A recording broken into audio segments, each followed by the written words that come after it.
అంటే for example sir నీ ఒకవేళ మనకి పెయిన్స్ వస్తున్నాయంటే so one of the main cause అని చెప్పలేం కానీ డి విటమిన్ అనేది అవసరం. బట్ అది మనకి సన్ నుంచి రావాలి కానీ మనలో దాన్ని సప్లిమెంట్స్ రూపంలో తీసుకుంటున్నారు. సో ఇది ఎంత వరకు సేఫ్ అని అంటారు? నేచురల్ గా వచ్చేది ఇంపార్టెంట్.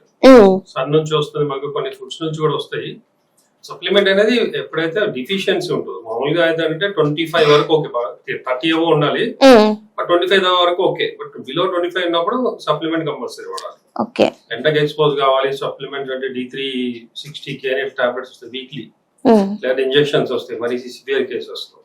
తర్వాత ఫుడ్ లో ఏంటంటే ఎక్కువ మటుకు మష్రూమ్స్ అండ్ ఎగ్ లోపల పర్టికులర్ ఎల్లో డి విటమిన్ బాగుంటుంది.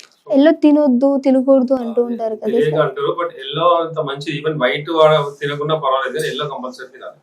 ఎల్లోలో ప్రోటీన్ ఉంటుంది, డి విటమిన్ ఉంటుంది, అమైనో యాసిడ్స్ ఉంటాయి, ఎన్నో విటమిన్స్ ఉంటాయి. అంటే వెయిట్ తగ్గాలి అనుకునే వాళ్ళకి ఎల్లో యూజ్ అవుతుంది అంటారా? లేదంటే వాళ్ళు కూడా ఎల్లో తినాలి. వల్ల కొలెస్ట్రాల్ పెరుగుతుంది అనేది రాంగ్. కొలెస్ట్రాల్ పెరుగుతుంది బట్ గుడ్ కొలెస్ట్రాల్. ఎల్లో వల్ల పెరిగేది మంచి కొలెస్ట్రాల్, బాడీకి అవసరమైన కొలెస్ట్రాల్ పెరుగుతుంది.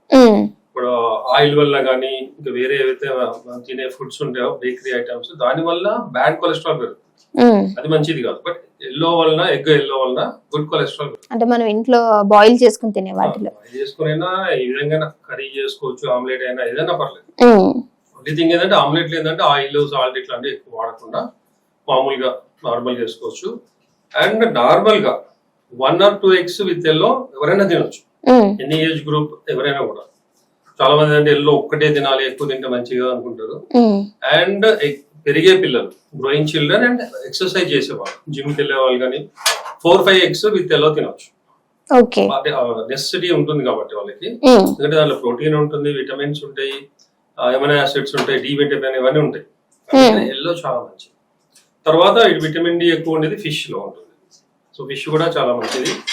సో నాన్ వెజ్ తినే వాళ్ళు ఎక్కువ ఫిష్ తింటే, అంటే ఈ మటన్ చికెన్ బదులు అది చాలా యూస్ఫుల్.